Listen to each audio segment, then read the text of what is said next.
loupé quelque chose? Non, mais une fois de plus, t'es en retard. Ah, je suis désolé. C'est quoi qu'on voit déjà? Hellboy. Ah oui, c'est Hellboy. Purée, j'avais adoré les 2 premiers.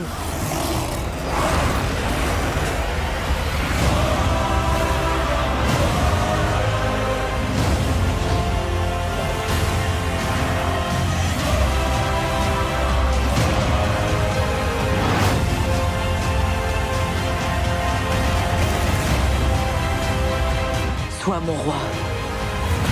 Nous appartenons l'un à l'autre. Ah non, attention, ça risque de pas fonctionner, nous deux. Parce que moi, je suis Capricorne et toi, t'es une putain de folle dingue.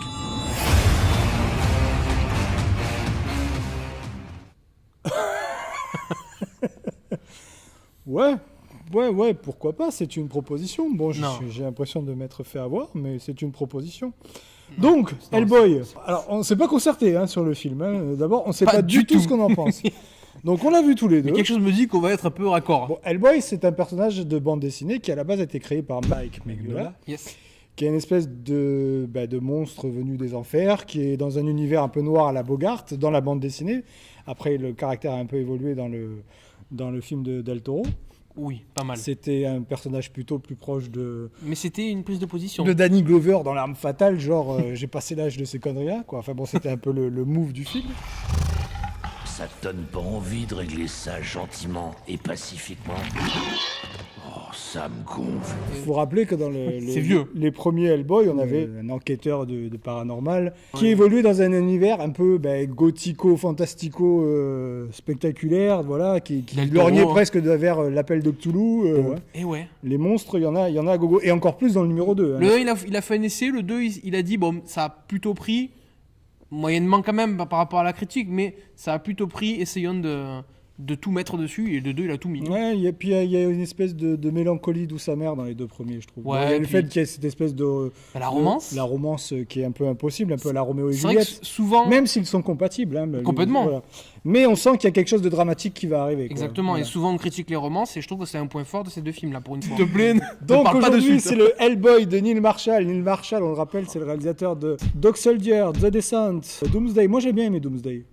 C'était pas trop mal. C'était con, c'était un nanar, mais au moins ça s'assumait comme tel. Il a aussi réalisé quelques épisodes, je crois, de Game of Thrones, Neil Marshall. Il a fait un tour par Game of Thrones. Ouais. Je sais pas lesquels, mais il a réussi. Donc, et il a fait un film que j'avais bien aimé. Bon, après, on peut ne pas aimer, c'était Centurion. Voilà, donc revenons à Hellboy. Hellboy de Neil Marshall. Oh là là là là. Eh ben, je suis pas loin de penser que ce film est un chef-d'œuvre. Non, je déconne. Ce film est vraiment une... Comment dirais-je? Non, c'est compliqué.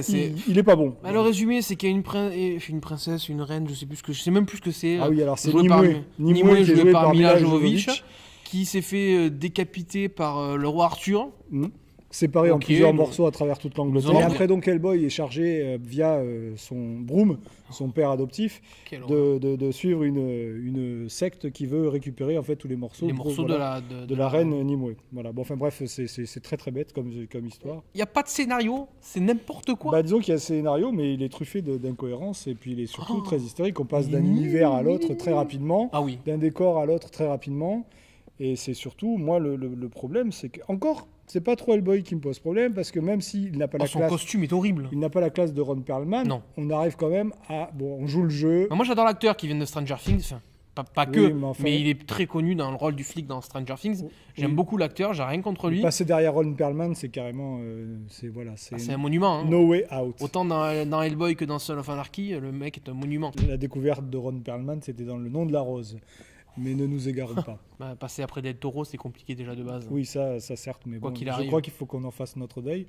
Voilà. Mais j'arrive pas. Par contre, on arrive quand même, en regardant le film, on se dit, on comprend bien que ils ont essayé de faire un reboot, ils ont essayé de récupérer, je pense, parce qu'il y a quand même une partie de l'équipe du premier Del Toro qui sont quand même impliqués dans ce film. Je parle en termes de producteurs et tout ça. Ils auraient mieux fait de pas s'impliquer. Hein. On sent que ça ressemble un peu à ce qu'aurait dû être un peu Hellboy 3. Pas impossible. Le problème qu'il y avait avec Hellboy, c'est que j'ai l'impression de voir je parle du personnage, un Hellboy un peu discount, C'est-à-dire qu'à un moment Low donné, cost. il se gratte les cornes, t'as les cornes qui bougent. Oui. S'il te plaît, quoi. Enfin, Le je sais maquillage, pas. ouais, le maquillage de très près est On un n'y peu croit pas. approximatif. hein. On n'y croit pas. Franchement, on dirait un cosplay de Hellboy. Bah, c'est ce genre de choses qu'on n'avait pas du tout dans les versions d'El Toro. Quoi. Bah, pas du tout.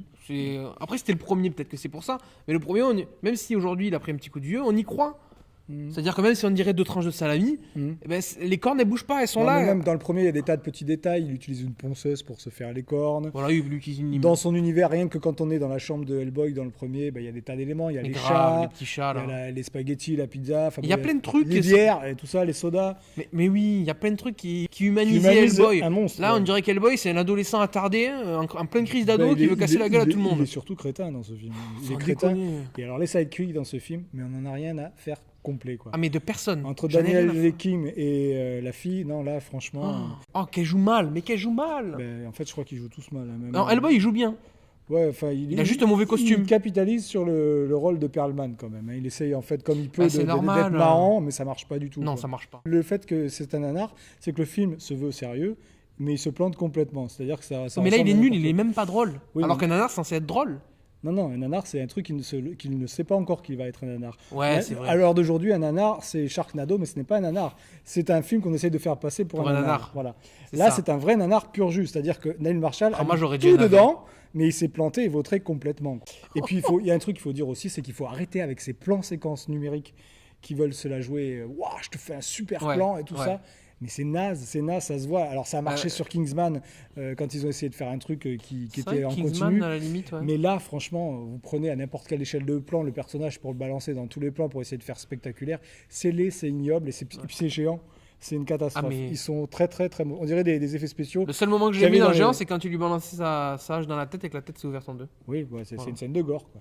Bien, Bah, parce que je me suis dit, wow, bah, voilà, cool. une scène de gore bien Ça pourrie. servait à rien, mais c'était Bien là. pourrie. Voilà. Baba Yaga.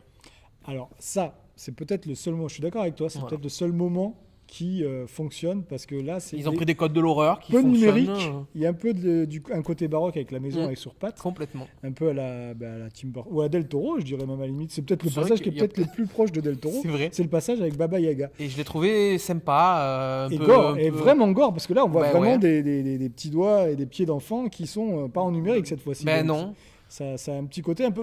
Là, c'est voilà. vrai que c'est peut-être le rare moment du film. Je suis d'accord, c'est vrai. Là, pour moi, c'est le seul truc qui a sauvé dans ce film, c'est ce passage-là. C'est dommage. Conclusion, donc, La conclusion, c'est dommage. C'est à côté. hein. C'est complètement à côté. Tout est à côté. Neil Marshall, il faut que tu arrêtes Hellboy, fais autre chose, je sais pas, ou change de Ah, métier. qui se retourne. Hein. Essaye The le Descent, cheval. c'était pas mal, The Descent. Si vous avez le film, regardez juste la partie avec Baba Yaga, ça dure 3 minutes et puis voilà. Le best-of, ouais, c'est la meilleure partie du film. C'est tout.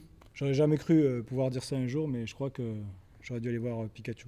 Ce mois-ci dans votre cinéma municipal, Marcel Pagnol retrouvait en sortie nationale le 8 mai Pokémon Détective Pikachu, ainsi que le 22 mai retrouvé en sortie nationale toujours Aladdin, le nouveau film live-action de chez Disney. Également tout au long du mois, découvrez une sélection de films avec pour comédie Nous finirons ensemble ou encore Chamboule tout. Retrouvez également tout au long du mois le dernier volet des Avengers Endgame.